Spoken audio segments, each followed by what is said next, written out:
This training session will cover class rosters, wait lists, and class overrides, which are all part of the registration process. Information is sent to students informing them when registration opens. We have many registration dates since we have multiple calendars. As a faculty member, you also need to be aware of registration dates. You can always find the dates on the Office of the Registrar website under Academic Calendars. You can access the University of LaVerne Office of the Registrar webpage from the site directory on the University of LaVerne main page.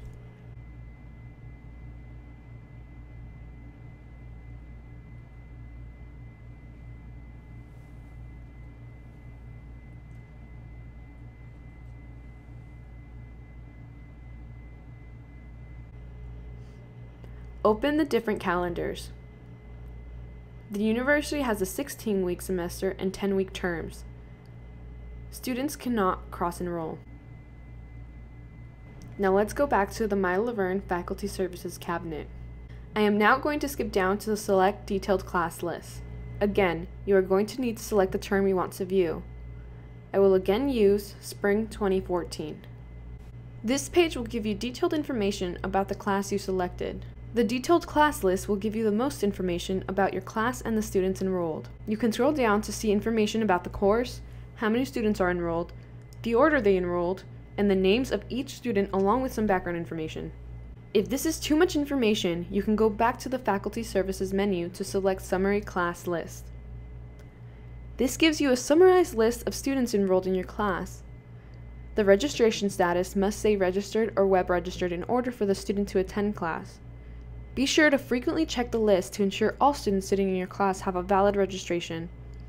You can email the total class from this page or students individually.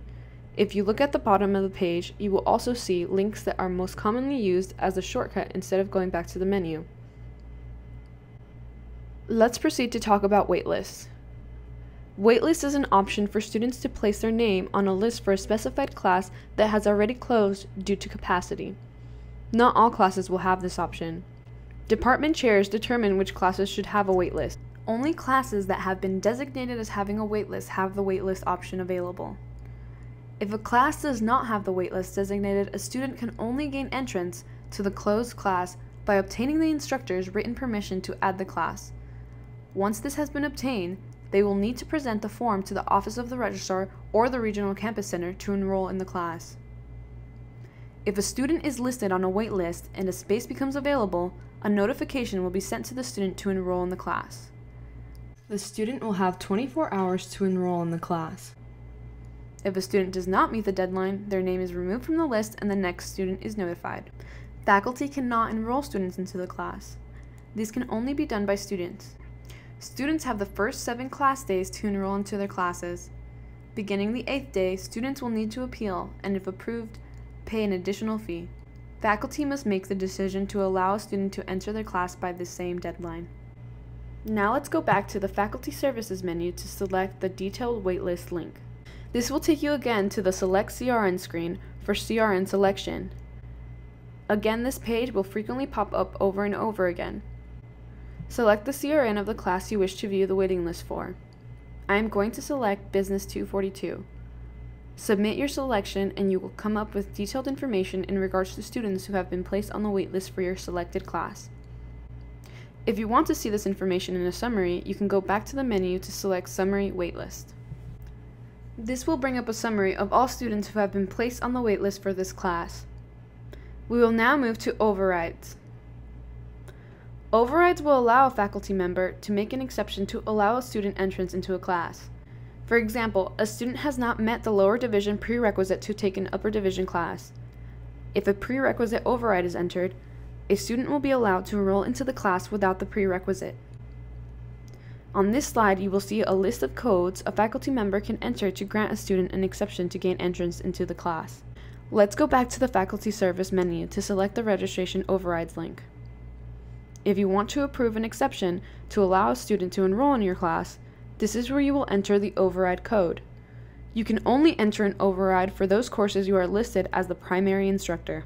This brings you to the Faculty Registration Permits/Overrides page.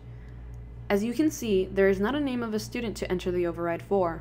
You will need to return to the Faculty Services menu to select the student menu file to locate the student you want to enter the override for. You will select the ID selection link. If you know the ID of the student you want to enter the override for, enter the information in the student ID box. If you only know the name, enter the student last name and first name in the boxes provided. I suggest you leave the search criteria to all. This will search all students. Select the student you need to do the override for. Select the Submit button. This will take you back to the menu to select Registration Override. This student's name will now show on this page so you can enter the appropriate override code. You will use the pull-down button to list all the override codes that are available. Please only use those that were presented on the earlier slide. Select the appropriate override code and then use the pull-down menu to select the course you are grading the override for. The most important fact about overrides is that the student must still go to their LaVerne to enroll in the class. Submitted overrides do not enroll students into a class. The overrides are an indicator that the faculty member has given students permission to enroll in the class.